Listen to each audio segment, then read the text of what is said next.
그러니까 이제 이름 자체가 너무 거창한데 사실은 내용이 별거 없고 그렇다라고 하는 말씀이신데 그 어떻게 생각하세요, 전 선생님? 네. 동물권 저도 아까 이제 첨 선생님께서 말씀하신 그 근대의 뿌리를 두고 있는 예, 근대 시작 일단은 인권부터 먼저 얘기를 해야 될 것 같은데요. 인권 인도주의라고 하는 게 그냥 항상 있었던 게 아니라 근대와 함께 시작되는 게 맞잖아요. 예, 그리고 그것을 따라서 저는 동물권이라고 하는 걸 붙인 것 같고, 그리고 동물권도 사실은 뭐 물론 스펙트럼이 다양하다는 것은 알겠지만 사실 인권이라고 하는 것의 범주를 넘어설 수 없는, 그래서 아이러니하게도 사실은 굉장히 인간 중심주의적인 개념인 것 같아요, 동물권이. 그러니까 한편으로 인간 중심주의라고 하면은 저희가 이제 여러 스펙트럼에서 또 얘기를 하는데 저는 좀 구분을 해야 될 것 같아요. 하나는 근대에 시작한 인간은 어떤 존재이고 뭐 인권을 가지고 자유와 평등을 가진 존재, 누릴 수 있는 존재다라고 하는 그 인간주의 또는 그 인간 중심주의라고 하는 게 있고 철학적인 측면에서, 또 한편으로는 그냥 지금 요즘에 한국에서 동물복지, 동물권, 동물에 대한 배려를 굉장히 강조하잖아요. 그냥 인간 중심적으로 하지 마. 동물도 배려해야 돼라고 하면서 굉장히 대중적으로 사회적으로 얘기가 되는 그 인간 중심주의가 있는 것 같아요. 근데 저는 이 첫 번째 그 인간 중심주의를 철학적인 측면에서 그 인간 중심주의를 동물권은 벗어나지 못하고 있다고 생각을 하고요. 그래서 그런 의미에서 아까 선생님께서 인권과 동물권이 굉장히 가까워 너무 구분할 수가 없다라고 하셨는데 그건 아무래도 그 어떤 뿌리 때문에 구분이 불가능하죠. 그래서 그런 측면에서 봤을 때 사실은 우리가 동물권이라고 하는 것이 사실 굉장히 인간은 어떤 존재고 그리고 인간의 형상에 따라서 동물을 규정하는 그런 어떤 담론 아닌가라고 하는 좀 의심을 하고 있고, 그래서 평등이라고 하는 것, 권리라고 하는 거는 서구의 18세기 이후의 어떤 근대주의적인 사상에서 등장한 것인데 인간과 동물은 또 근본적으로 또 다른 존재잖아요. 동물 안에서도 굉장히 종들마다 굉장히 구체적으로 다르고요. 그래서 뭐 헤러웨이 같은 사람이 이야기하듯이 뭐 개는 개다 뭐 이런 얘기를 하잖아요. 평등이나 권리라고 하는 게 우리에겐 굉장히 좋은, 그리고 동물들에게도 지켜줘야 할 어떤 것으로서 가치로서 등장하고는 있긴 하지만 또 한편으로는 생각해 볼 필요가 있다는 거죠. 아까 역지사지를 말씀하셨는데 걔네들에게도 동물들에게도 똑같은 우리가 인간 사회에서 얘기하는 그 역지사지라는 개념이 통할까? 그게 굉장히 최고의 어떤 선일까? 라고 하는 거는 사실 우리에게는 아직 답이 없는 것 같다는 그런 생각이 좀 들어요. 그래서 한편으로는 동물권이라고 하는데 그 인간 중심주의를 벗어날까라고 하는 질문이 들고, 또 한편으로는 근데 한편으로는 동물권이라고 해서 아까 천 선생님께서 말씀하셨듯이 굉장히 수동적인 권리인 것 같아요. 그러니까 그래서 나쁘다는 게 아니라 이 동물들도 쾌락과 고통을 느끼고 굉장히 중요하고 소중한 생명이기 때문에 우리가 그들을 해침해서 보호하고 자유롭게 살 수 있게 어느 정도 인권사회가 노력할 수 있지 않겠느냐라고 하는 측면에서 동물권은 지금 사실은 한국에서는 이게 있어야 돼 없어야 돼라고 하는 수준이 아니라 이미 굉장히 중요하게 정치적으로 사회적으로 등장하고 있다고 저는 생각을 하거든요. 그래서 그것이 어떤 현실에서 여러 가지 학대나 이런 것들 좀 방지하는 뭔가 수단이 되고 있기도 하고 법적으로, 그래서 그런 어떤 두 가지 좀 얘기를 드리고 싶은 것 같아요. 한편으로는 이론적인 측면에서 인간 중심주의적인 것을 기입하는 개념으로서의 동물권. 하지만 한편 현실에서는 굉장히 중요한 어떤 수단으로서 등장하고 있고, 사실 동물들에게 이게 정말 절대적으로 정말 더 좋은 삶이냐 이거는 얘기할 수 없긴 하지만 인간들이 어느 정도 배려하는 그런 노력들이 생겨나고 있는 그런 사회를 우리가 지금 목도하고 있다라고 하는 어떤 거기에 동물권이 굉장히 중심이 되고 있지 않은가라고 하는 말씀을 드릴 수 있을 것 같아요. 예. 네, 예, 선생님 네네. 말씀하세요. 그러니까 배려를 한다라고 말씀을 하셨는데, 그러니까 그리고 이제 권리에 대해서 이제 어느 정도 차이가 있다라고 말씀을 하셨는데, 우리가 뭐 언제부터 뭐 인권을 이야기했는지 모르겠지만 철학자들 같은 경우는 왜 인권을 권리라는 거를 부여해야 되느냐를 생각을 하거든요. 그리고 거기에 대한 나름대로의 어떤 정당화를 이제 해보려고 하는데 그 정당화 과정을 이렇게 쭉 거치다 보면은 결국은 동물들도 어느 정도 도덕적 지위를 부여할래야 안 할래야 안 할 수가 없다라는 그런 결론에 도달해서 동물권을 이야기하는 것이지 그냥 임의로 그렇게 뭐 만들어가지고 그렇게 그 동물권을 이야기하는 건 아니거든요. 그렇죠. 예를 들면 이제 인간 중심적인 그런 한계가 있지만 또 선언적인 의미가 있어서 현실적인 문제를 풀어보는 중요한 키가 되는 것은 사실인 거잖아요.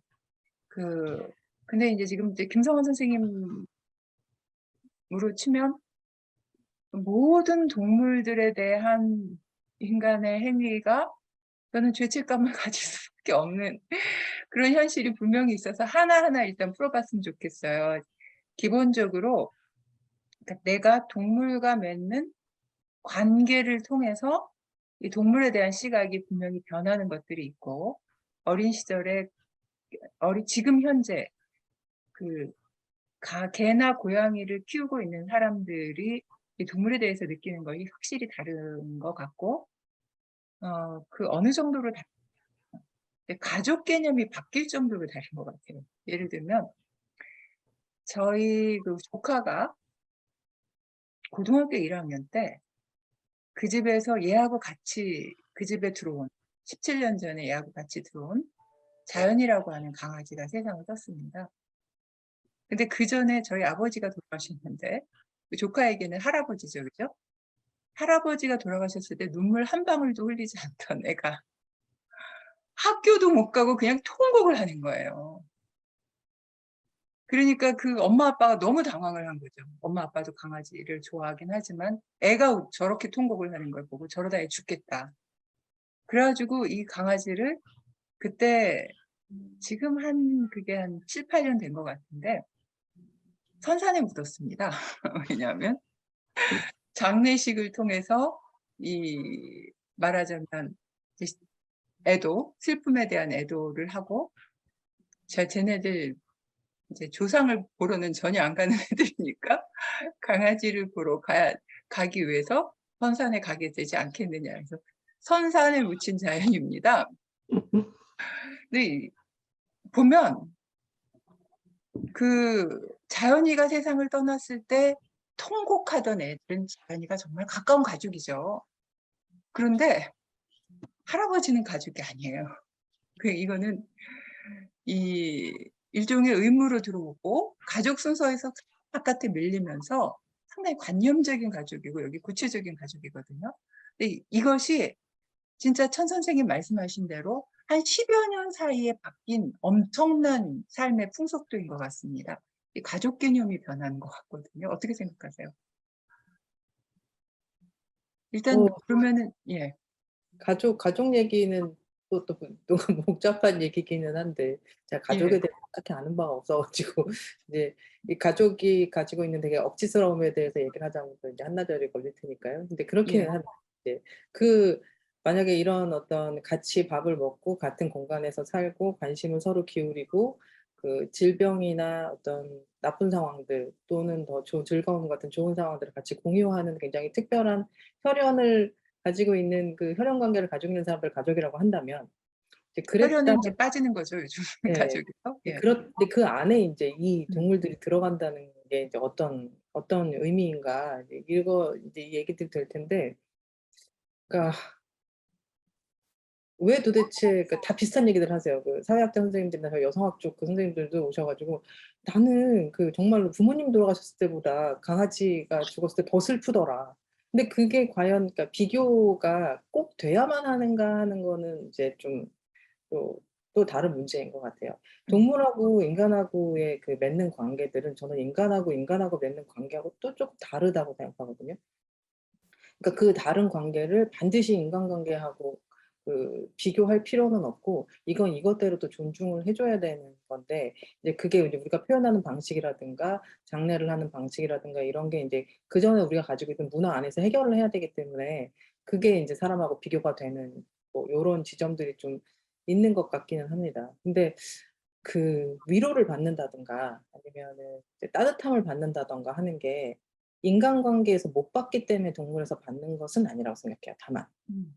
이 두 가지는 되게 다르기 때문에 그 인간이 인간 사회에서 적응을 못한다던가 인간 사회가 계속 삭막하게 깨어져 간다던가 관계들이 무너져 간다든가 그렇기 때문에 동물이 들어온 것은 아닌 것 같거든요.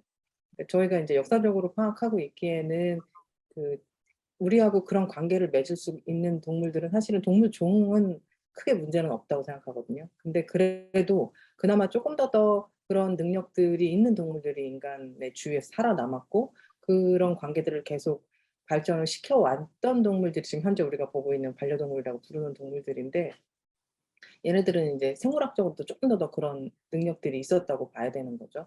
이런 동물들에 대한 그 이제 그 관계들을 우리가 조금 더 존중을 한다면 역시 이제 그다음 번으로 가는 거죠. 정말 우리가 저 계속 지금 단어에 대해서 딴지를 걸고 있습니다마는 권리인가, 이게 가족인가, 아니면 이걸 표현하는 다른 어떤 개념들이 필요한가, 네, 이런 시점들이라서 가족만큼 이렇게 가까운 관계를 맺을 수 있는 이종이 있다는 게 얼마나 큰일인가 하는 거를 좀 깨닫는 어떤 계기였으면 좋겠다고 생각을 해요, 오히려.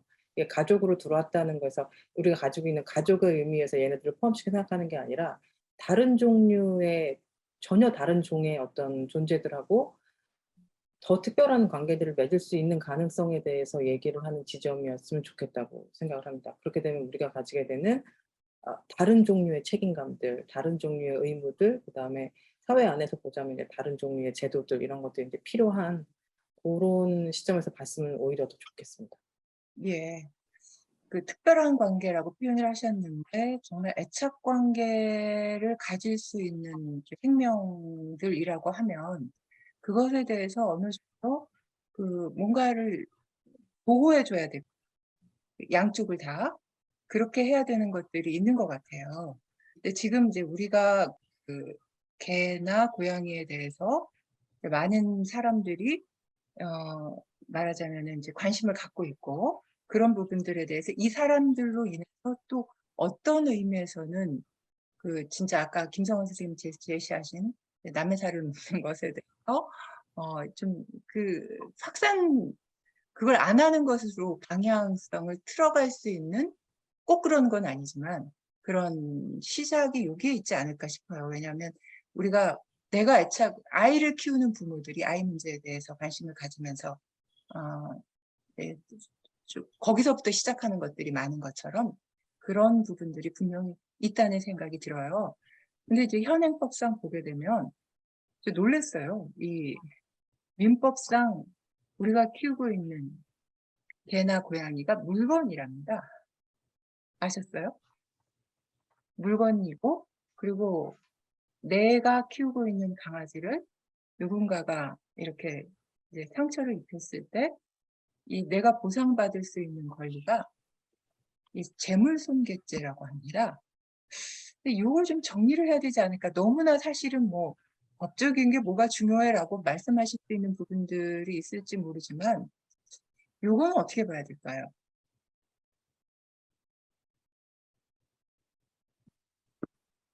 저는 이제 계속 뭐 네. 동물들에게 도덕적 지위가 있다라고 생각을 하니까요. 예, 당연히 동물들을 제물로 간주하면 안 된다라고 생각을 해요. 그리고 예, 생명이 있는 존재, 그리고 특히 자의식이 있는 포유류 같은 경우에는 당연히 어느 정도 도덕적 지위가 있다라고 생각을 하는 거죠.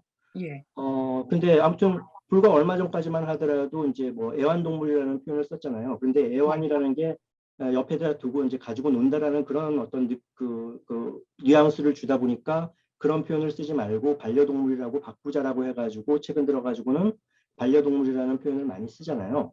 이런 예, 식으로 하나씩 둘씩 동물들을 대하는 태도 또한 계속적으로 바꾸어 나가야 된다라고 생각을 하는데 법에서도 재물이 아닌 생명체로서 어느 정도 존중을 해야 된다라는 식으로 바꿔 나가야 된다라고 저는 생각을 하는 편입니다. 예.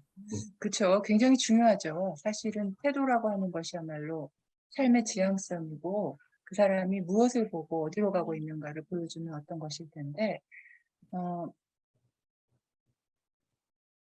굉장히 중요하다라고 생각을 합니다. 전 선생님은 어떻게 생각하세요? 이 물건이라고 하는 지위, 법적으로 동물이 물건이라고 하는 지위를 가지고 있는 것은 사실상 우리의 어떤 지금 한국 사회 현실을 반영하는 거라기보다는 사회적인 현실이랑 법적인 어떤 정의랑 괴리가 있는 것인 것 같아요. 그러니까 이게 사실은 동물복지, 뭐 동물복지법, 동물보호법 이런 게 다 서구에서 들여온 것이잖아요. 그래서 예. 서구에서 이제 반려동물을 어떻게 규정하는가를 그거를 이제 그대로 들여와서 한국에 그렇게, 그리고 한국에 사실 물건 같은 뭐 생명으로 사실 인정하지 않았었던 것이죠, 사회적으로. 근데 사실은 지금 뭐 네 가구당 한 가구가 반려동물을 키우고 있고, 그렇다고 하는 현실은 사실상 사회적으로, 그리고 많은 사람들이 지금 안 키우지만 또 키우고 싶어 하고 하는 그런 여러 가지 어떤 사회적인 거, 미디어의 영향으로, 그래서 현실적으로는 사실은 물건이라고 생각하는 사람이 줄어들고 있는 게 사실인 것이죠. 그리고 아까 자연이의 예를 말씀해 주셨는데, 그런 것들이 지금 현실에서 그게 사실은 예외적인 어떤 어떤 케이스가 아니라 사실은 굉장히 흔하게 볼 수 있는 그런 케이스가 됐거든요. 그렇기 때문에 사회적인 현실을 반영한다라기보다는 좀 사회적 현실과 괴리감이 있고, 그리고 지금 동물보호단체들이 이제 좀 뭐 헌법 소원을 해서 소송을 해가지고, 뭐 제가 알기로는 국무회의에서 뭐 통과가 된 것으로 알고 있어요. 물건이 아니다. 그럼 물건이 아니면 뭐냐라고 하는 건 아직 안 나온 것 같은데요. 일단 물건이 아니다라고 이제 될 거예요. 그리고 그것이 사실은 한국에서 늦게, 세계적인 어떤 변화에 늦게 가담하게 되는 것이 아니라 사실은 세계에서 몇 안 되는 국가가 되는 것이죠. 물건이 아닌 어떤 지위를 동물에게 주는 것. 그것은 사실 너무나, 한국에서 지금 뭐 서구에서는 이게 몇백 년 된 거잖아요. 동물권, 동물보호운동, 동물복지라고 하는 담론과 운동이랑 움직임이 사실 몇백 년 됐는데, 한국에서는 불과 한 20년인 것 같아요. 물론 그 전에 그런 움직임이 없었던 것은 아니시지만, 이게 굉장히 불거진 거는 불과 20년 정도의 일인데 굉장히 발빠른 변화라고 하는 것이죠. 그래서 지금 이제 한국에서 어떤 그런, 아까 뭐 천 선생님께서 말씀해 주신 어떤 특별한 관계, 가족, 또 인간관계와 또 다른 인간-동물 관계가 있다고 저는 생각을 하는데요. 그래서 가족 관계냐 아니면 가족이 아닌 다른 어떤 요소들로 구성되지만 하지만 사회적으로 인정되는 어떤 관계로 분명히 지금 이미 등장하고 있고, 앞으로도 더 그게 강화가 되지 않을까? 그런 생각이 좀 드는 것 같아요. 예.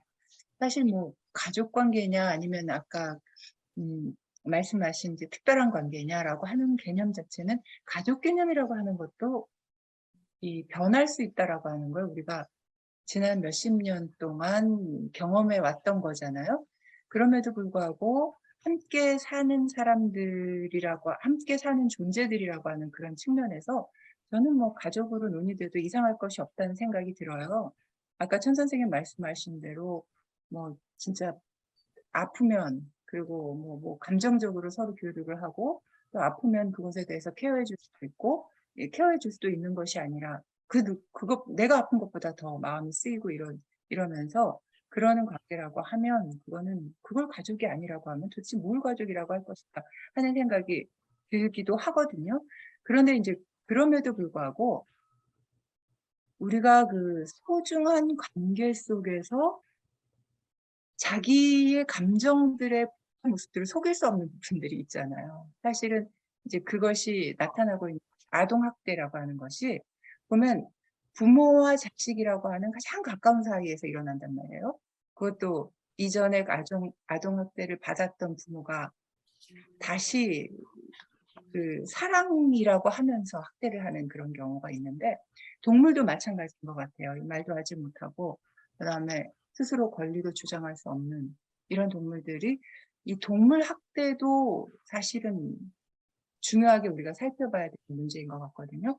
지금 김성원 선생님께서 말씀하시는, 우리가 함께 살지 않는 동물에 대해서는 지금 말할 것도 없고, 그거는 차츰 다시 그 뒤에서 말씀을 드리기로 하고, 같이 살고 있는 동물 학대의 유형들이 분명히 있을 것 같은데, 선생님들 혹시 생각나는 것들이 있으십니까? 변 선생님 뭘 이렇게 곰곰이 생각하세요?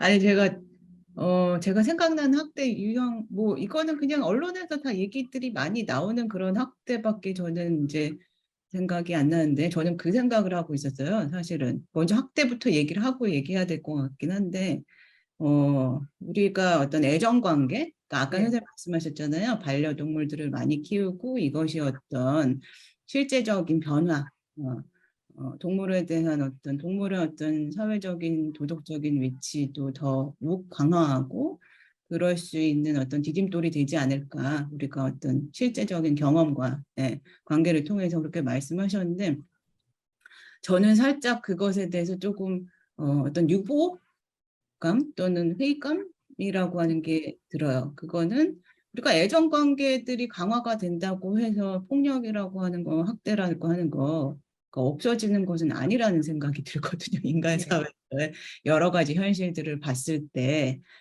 굉장히 사실은 어떤 의미에서는요, 수적으로 학대가 지금 지금 한국에서 이렇게 동물이 굉장히 중요한, 그건 물론 반려동물에 한해서 있겠죠. 아, 동물이 굉장히 중요하고 소중한 존재, 특별한 어떤 관계를 나누는 상대가 됐어요. 하지만 그 관계의 증가 속에서 학대도 더 증가하는 건 아닐까라고 하는 의심을 또 해볼 수 있는 것이거든요. 어떤 관계가 굉장히 더 이전에 어떤 반려관계라고 하는 건 사실은 사회적으로 우리가 현실적으로 훨씬 없었다고 얘기를 할 수 있잖아요. 20년 전이나 그 전에 한국 사회에서는요. 동물과 맺는 관계가 굉장히 달랐으니까요. 근데 사실은 어떤 관계의 징대 속에서 또 그 안에서의 어떤 폭력, 아까 말씀하신 그 예에서 제가 이제 생각을 해보는 건데요. 가까운 부모 자식 관계지만 그 안에서 또 학대라고 하는 게 생겨나게 되는 것은 우리가 애정이라고 하는 게 증대되고 그 상대에 대한 어떤 돌봄과 보살핌이라고 하는 게 증대된다고 해서 그것이 폭력과 학대가 없어지는 사회로 바로 이어지는가? 그거는 아닌 것 같아요. 그러니까 그것을 우리의 어떤 이분법적인 상상 속에서는 그럴 것 같은데 한편으로는 그렇지 않다라고 하는 게 인간 사회의 어떤 복잡한 현실이 아닐까라고 하는 생각이 좀 들거든요. 그래서 좀 좋은 어떤 법적인 제도적인 어떤 조치들이 나오면은 사실은 현실적으로 좋겠지만 또 한편으로는 그것이 다 포착하지 못하는 그런 어떤 폭력의 어떤 관계들과 상황들이 있지 않을까 그런 생각을 하게 되는데 그런 것들을 해결하기 위해서는 또 다른 어떤 것 그냥 단순히 사랑해라 존중해라 배려해라 라고 하는 어떤 그런 이야기들로 충분할까? 이런 의심들이 좀 드는 것 같아요. 예, 그쵸. 그게 말로 안 되죠. 일단 사는 것 자체는. 예전에 우리가 들었던 그 학대 유형에는 뭐 시집살이 하고 있는 며느리가 자기가 키운 강아지를 발길로 툭툭 쳤다 뭐 이런 얘기들을 들었었어요. 어렸을 때. 그런데 요즘은 보니까 예쁘다고 데려와 갖고 그러고 나서 그냥 혼자 바쁘니까 진짜 24시간 집에다 가둬둔 형태가 있을 수 있을 것 같고 제가 그것 때문에 못 키우거든요. 그냥 혼자 있는 시간을 감당을 못할 것 같아서 저는 그건 안 키우는 게 답이라고 생각하는데 그럴 때는. 근데 이제 예쁘다고 데려와 갖고 또 하나는 뭐냐면 병이 들면 이게 지금 보험도 안 되고 굉장히 케어해 주는데 엄청나게 많은 비용이 들어가잖아요. 그냥 버리는 경우가 유기하는 경우가 또 많이 있는 것 같아요. 천 선생님 또 어떤 유형들이 있을까요? 많이 아시지 않을까요? 이 동물 학대는 이제 저희는 동물 학대를 정의를 하고 법적으로 처벌할 수 있는 근거를 실제로 만들어야 되는 사람들이기 때문에 예. 이제 좀 과학적으로 이제 하려고 합니다. 예를 들면 뭐 신체적인 학대, 그다음에 정신적인 학대로 나눌 수도 있고, 그다음에 이게 능동적으로 내가 이렇게 폭력을 가하는 방식으로 나온 능동적인 학대가 있고, 방치함으로써 내가 그냥 아무것도 하지 않음으로써 오는 이런 수동적인 것까지 다 합치면 아마 카테고리로 나누는 건 뭐 이렇게 할 수가 있을 거예요. 근데 그 행위가 있다고 해서 또 마찬가지로 의도성이 어땠느냐에 따라서 이게 학대일 수도 있고 그냥 부주일 수도 있고 실수일 수도 있기 때문에 굉장히 여러 가지들의 이제 케이스들이 나눠집니다. 근데 그 김창원 선생님이 말씀하신 도덕적인 지위를 만약에 아주 최소한의 도덕적인 지위를 우리가 보장할 수 있다면 저는 지금 현재 우리 사회에서 할 수 있는 법적인 제도는 학대 방지인 것 같아요. 법으로 할 수 있는 가장 최소한의 일들은.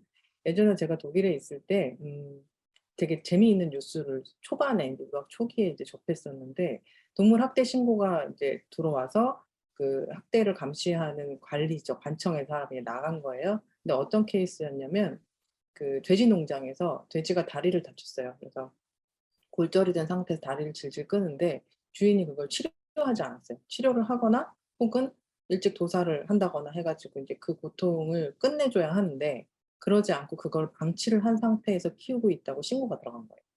예. 그래서 그 이제 그걸 해결하러 나갔습니다. 그러니까 이 동물 학대라는 것은 단지 반려동물 그 친한 애착 관계에서 나오는 우리가 가지고 있는 어떤 가족에서의 학대 이런 것뿐만이 아니라 그 최소한의 그 어떤 고통들을 그냥 놔두는 것 자체도 학대일 수가 있거든요. 그러니까 그 학대를 정의하는 방식들을 우리가 계속 동물에 있어서는 더 확대를 하고 지금 현재 우리가 처벌할 수 있는 법, 그러니까 이 동물보호법으로 처벌할 수 있는 유일하게 명확한 케이스가 동물 학대거든요. 그럼 동물 예. 학대가 무엇인지를 정의하는 것이 지금 현실적으로는 굉장히 좀 중요한 그러니까 현실적인 어떤 해결 방법 중에 하나라고 이제 생각을 해요. 이제 이런 그 테크닉적인 것 빼고 그러니까 동물에 대한 어떤 태도들을 키우는 거 아니면 동물에 대한 태도들이 인제 바뀌게 되는 어떤 계기들이 반려동물이라든가 혹은 어떤 야생동물이라든가 귀여운 동물이라든가 이런 거에서 상관이 없지는 않거든요. 그 저희가 이제 조사들을 해 보고 그전에 있었던 연구 자료들을 좀 보면 우리가 태도를 바꾸는 것, 동물에 대한 전반적인 태도를 바꾸고 각성하게 되고 다른 동물들한테도 관심을 가지게 되는 건 어떤 동물하고의 관계를 맺기 때문이거든요. 이게 반려동물인 경우가 굉장히 크고요. 이런 관계를 통해서 동물에 대해서 다시 생각하게 되는 거기 때문에 이런 관계들이 이제 먹을 동물들을 생각하지 않고 그냥 얘네들만 어떤 관심을 예쁜 것들만 관심을 가진다고 보기에는 사람들을 좀 바꾸는 경향이 있는 것 같기는 합니다.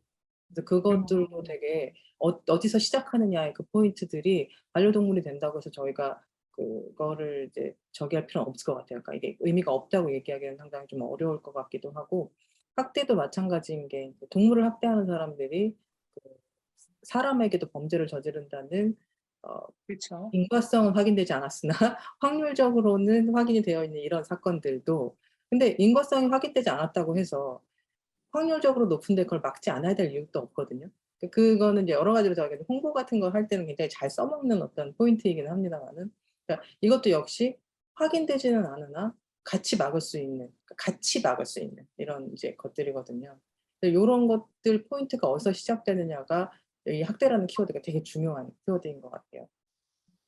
그리고 또 하나는 이제 아동 학대가 우리나라에서 그래도 지금 자꾸 눈에 띄고 그래도 줄어들 수 있고 사람들이 관심을 가지게 되는 거는 이제 이런 그 교육이라든가 이런 어떤 법적인 것들이 인제 좀 많이 인제 어떤 뭐라 그럴까 발전을 해 나가고 있는 과정인 것 같아서 관심이라고 생각을 하거든요.